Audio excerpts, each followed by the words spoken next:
हमार हो के भी हमार ना भइलू।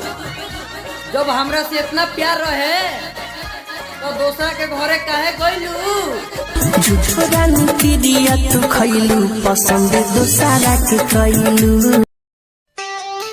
कि जैसे मौसम बदलेला वैसे बदल गइलू। कि जैसे मौसम बदलेला वैसे बदल गइलू।